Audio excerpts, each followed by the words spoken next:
Right, so now what I'm going to do is talk to you about, it's a bit of a history lesson, it takes about 10 minutes to do this spiel, and we're going to end up, start with the end in mind, we're going to end up with the Agile Manifesto. So Agile was coined in 2001, and a lot of people say we're Agile, we follow the Agile Manifesto, individuals and interactions, but there's a huge depth behind it, and a huge history behind it as well. So I'm going to briefly go back 100 years. Before I do that, let's go back a bit further. When do you think the first one-piece manufacture happened? When's the first example of one-piece manufacture, small batch size? Any estimates? So this is 1900, it's before 1900. When do you think? Give me a date. Jens, what do you reckon? Oh, you mean on that scale? No, before 1900. When was the first example of one-piece manufacture? 1804. 1804. It's earlier than that. 1700s. So, no. Earlier still? 16? Earlier still? If you believe in the Bible, the apple.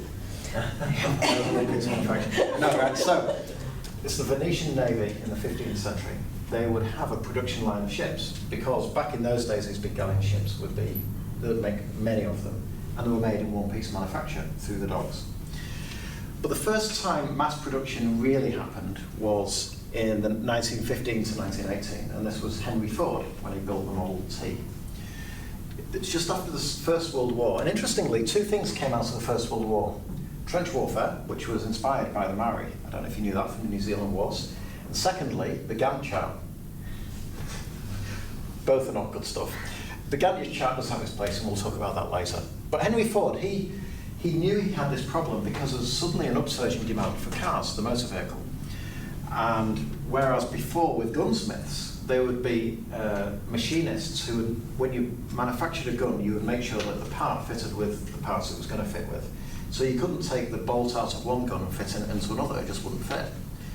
Henry Ford was the first example of mass production where any component in one car would fit into another car. And the Model T in Highland Park in Michigan was built in a 5-story high building, and the trains would go in through one side, get craned to the top, all of the materials, and then the cars would get manufactured and go through big holes in the roof down to the next level, and they would go all the way down like this to the bottom where the finished article would go out. Ford famously said you could have whatever colour you like as long as it's black, and he would, throughout the 1920s, the Model T became the most common car. So what Ford was doing there worked all the way until 1929, because the challenge he had was demand, and he was trying to meet that demand. Remember, takt time is how much you can pull off the line. So let's get to 1929, the Wall Street crash. All of a sudden, the banks had collapsed.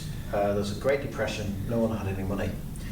At the same time, they'd already built, or they already started building the Empire State Building around about the same time. How long do you think it took to build the Empire State Building? It's a guessing game again. Shay, it's your turn. Wasn't it like 10 years? Do you think 10 years? Okay. Yeah. Any advance on 10? What do you think that? Yeah. A year? A year? That's fast. It's longer than a year. 5. 5 years? Any more? Top? 7 years? 7 years? It was 13 months. You were very close, Mike. 13 months. Now, the interesting thing is here, so all of the banks collapsed, no money, but the project had already kicked off. They knew that in October 1931, they had to have it open because they had lease agreements, and if they didn't open the doors, they would lose $10,000 per month, and that was in that day money. They would have been bankrupt. Also, if they started to slip on the schedule or needed more money, they couldn't ask for it. They couldn't go back to the bank. The bank was no longer there, so they couldn't seek any more funding. So in essence, they had a fixed scope, fixed time. Well, no, they had a fixed time, fixed budget. The only thing that they could change was scope. So initially, it was designed to be very opulent and in Art Deco, and when it was actually went live, it was very bare bones. It was minimum. Also, an interesting thing here is the way it was built. So they didn't just build up all of the girders and then do all of the cladding and all of the interiors. They had a sequence which looked something like this in a set of floors. So they'd do the first set of floors, they'd do the steel work Then while they're doing the next set of floor steel work, they do the concrete cladding. And then while they're doing the next, they do the concrete cladding here and the interior here. In simple terms, I'm oversimplifying it. So it was a sequence of iterations. And although there is a sequence, you've got to put the steel in before you can put the concrete around, it was still incremental. And that's an example of agile product development. That's what kind of how we work in agile. You want to start with the basic framework of part of the product and then complete that product to ship before you go on to the next part. And this is the difference between incremental and iterative. So that's the Empire State Building, and that's in 1929 to 1931, just 13 months. Then in the 1930s, other things happened which were really interesting. This was the start of organizational psychology. Firstly, in Chicago, the Hawthorne Studies, and they found out that if you get production workers, if you imagine before then, they were in brick buildings with small windows internally, and it was dark and dingy. If you give people natural light, they're more productive. They did a study in Chicago, and they found that productive people in natural light. And beyond that was Hertzberg and Maslow. You've probably heard of Maslow's hierarchy of needs. Who's heard of Hertzberg here? Hertzberg found out that there's basic, fundamental, you need to earn an income, and there's hygiene factors, that when you come to work you have an expectation. Beyond that, you can motivate people by training them and additional things that you wouldn't have thought. Good interpersonal relationships within work, psychological safety as we call it now. So you will have heard of Dan Pink. That was the book from 10 years ago, and that was more recent studies, but it all started here, organizational psychology. All of a sudden, whereas Ford was saying, why is it when I employ a pair of hands that come wired to a brain, now we want people to be in an environment that they're more productive, because we're human beings, we're not just units of labour, units of production. That's really important. 1939, 1940, Second World War, the Americans had to suddenly shift all of their industry to the war effort to support the British and also to fight the Japanese. Then obviously in 41, they were fully involved in the war. When they converted car plants to make tanks and other manufacturing facilities to make armaments and aircraft, they didn't have time to do a full transformation. They had to learn as they went. And they had a program with the government called Training Within Industry, where they would continually improve and learn as they went. And innovation in the Second World War spiked, and that's this enabling constraint. You either innovate or die, literally. So this is where sonar and radar was suddenly invented really quickly.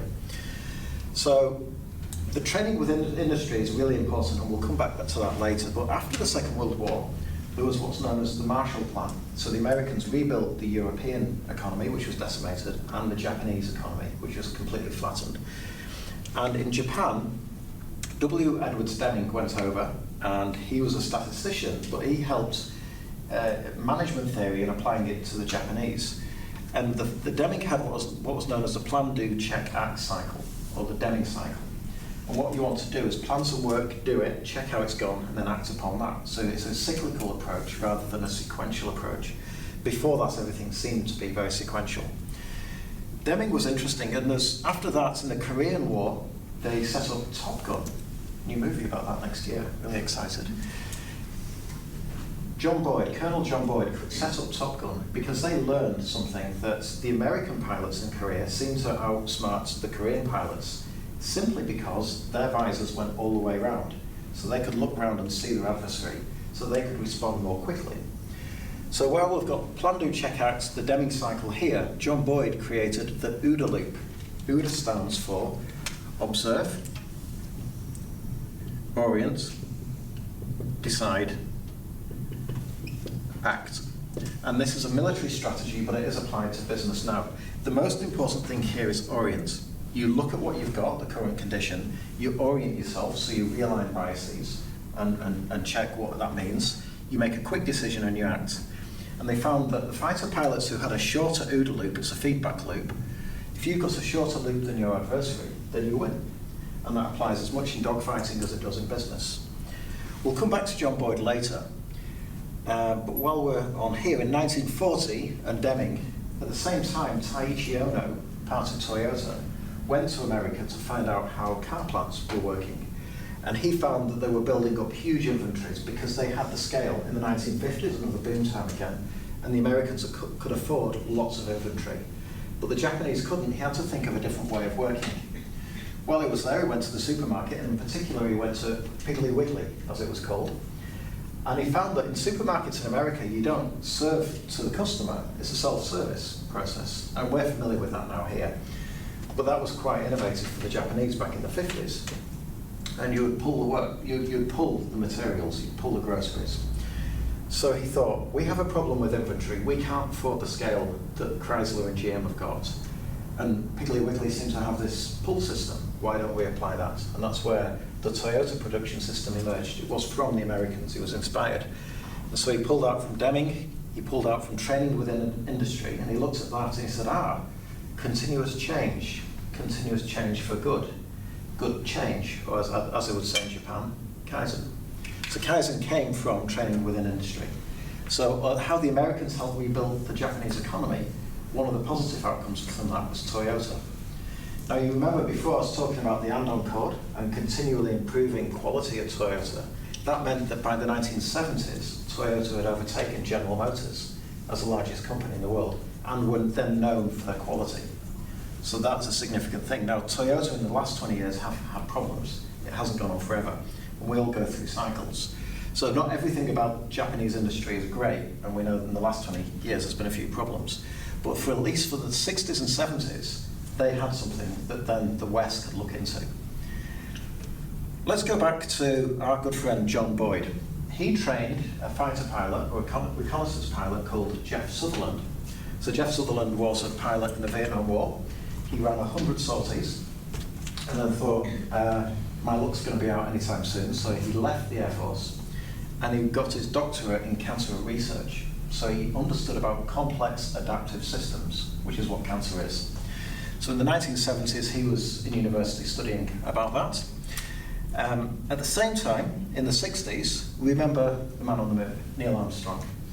And Kennedy said he had his moonshot, he had his big, hairy, audacious goal back in '61, I think it was, that by the end of this decade, we'll put a man on the moon and bring him back to Earth safely. The interesting thing about NASA is they used a sequential process because it was really complicated, complex. And in '74, Royce wrote a paper on NASA and said, what they've basically done is created, let's call it the waterfall process of phases and gates. And you finish a phase of design, and then you sign off the design before you get to development. And then when you do the development, you sign it off before you test it. That's how NASA works.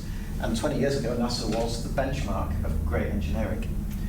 It's since changed, right? We've learned a few things from the space shuttle program, is that it's expensive, runs over budget, and probably over-engineered. Royce, in this paper, said about the waterfall, but then later on in that same paper, he said it looks intuitive, it looks alluring, it looks tidy and neat and what we should be doing, but it's not what actually happens and what we should do. In fact, in any process, there needs to be feedback loops, because as you do the development, the architecture changes. As you tweak the architecture, maybe the design changes, and so on. Everything interreacts. So Royce said in '74, waterfall is how NASA works, don't do it. So that's when the first phrase waterfall was coined. Now there are times when you want to have an element of sequential work, but you always want to have that feedback loop. Let's go to the 1980s, 1986. So two professors at Harvard, Taichi and Nonaka, compared Japanese companies to the Americans. So as we said, Toyota had overtaken General Motors, and Japan was now seen as the pioneer of innovative thinking and industry. They were the second biggest economy in the world by that time. So what is it about the Japanese, what are they doing that the Americans are missing? And they compared the relay race, this way of thinking from NASA, to the way the Japanese worked, because they were generally smaller teams, smaller scale, and you'd get the whole team to solve a problem together and own it to the end. So they compared General Electric to Fuji Xerox, for example. And they said, instead of doing the relay race, maybe we use rugby as a metaphor, that we all run to the line together. And in fact, they said, let's call it Scrum. Well, they used the metaphor of Scrum. So this paper was called The New Product Development Game and was written in 1986.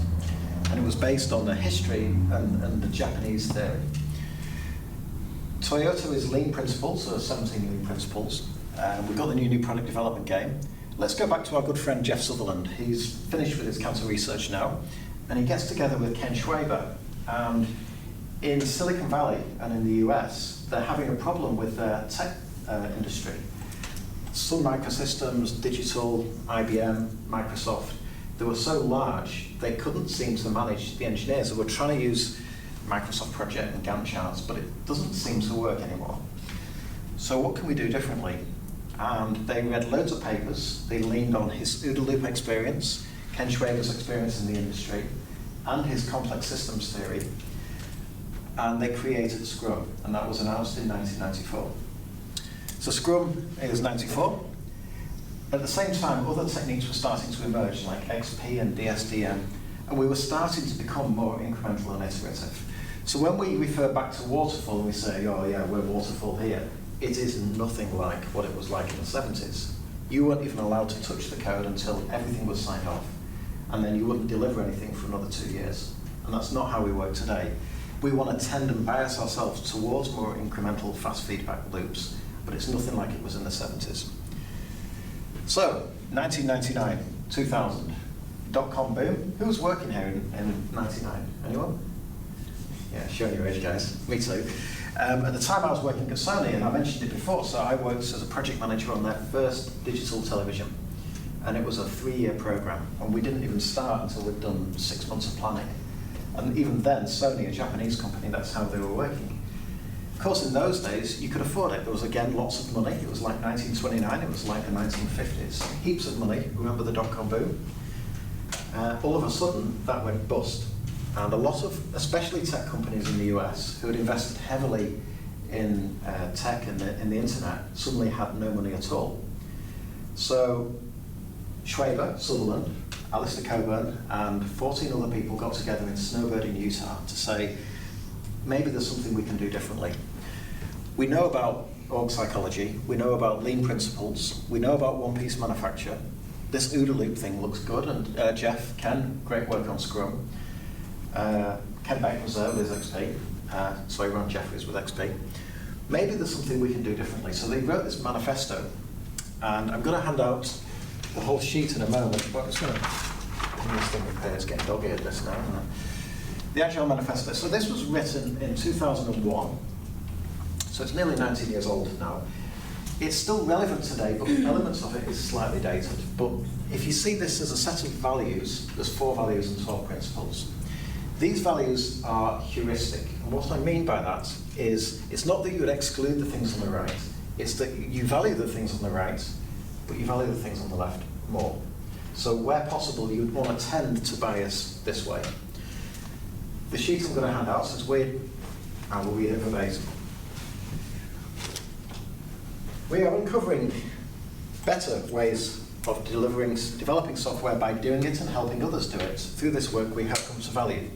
Notice it says we are uncovering, present tense, and we're still uncovering. It's an emergent kind of practice. There is no best practice with Agile. It's going to continue to change. So, can I just hand those out? So, the first one is individuals and interactions over processes and tools. It's not to say we won't have any tools or processes, but where possible, we want to focus on human beings, face-to-face conversations, bringing customers in often, and caring about people being self-organized and allowing for trust. And we've run out of just one between two, because you're going to get into groups in a minute. We want to focus on trust and empowerment and self-organizing teams and face-to-face communication. That's the important thing. We know that we're going to get better outcomes if we collaborate. The second, customer collaboration over contract negotiation. Now, of course, we're going to have contracts, but 10, 20 years ago, what you'd do is you'd write a huge RFP, you'd lowball the quotes, and you'd know that things would change, and you'd make all of your profit on change notes. What would be better is to have a broad outline of a contract of intent, and then progressively work collaboratively with the customer. That's a different way of thinking, and it's not an adversarial relationship with the customer, it's a partnership. And we have partners, don't we? That's we refer to partners. So that is really important. Third, working software over comprehensive documentation. I've lost count of the times I've been at an organization as a consultant and they said, well, we're Agile here, we don't do documents. That is not true, patently not true. We have barely adequate documents, we still need documents, we're still auditable. But what we don't do is 10,000 page requirements documents before we do any work. We want emergent documentation. And we want to measure ourselves by what we deliver. Now it says working software here. We now do solutions, I guess, but this is applicable to non-technology teams as well. So I would overlay that with value to the customer. That's what we want to focus on, delivering value sooner, from a few weeks to a few months. Finally, my favourite, responding to change over following a plan. Note, it doesn't say responding to change over having a plan. We still need to plan. In fact, in Agile, we plan every day. Every daily Scrum, every daily stand-up is a 24-hour plan. So we continually plan. It's just that we know we welcome change even if it happens late in the process. And we know whatever plan we have is likely to change, and that's okay. But we still need to plan. So those are the 4 values.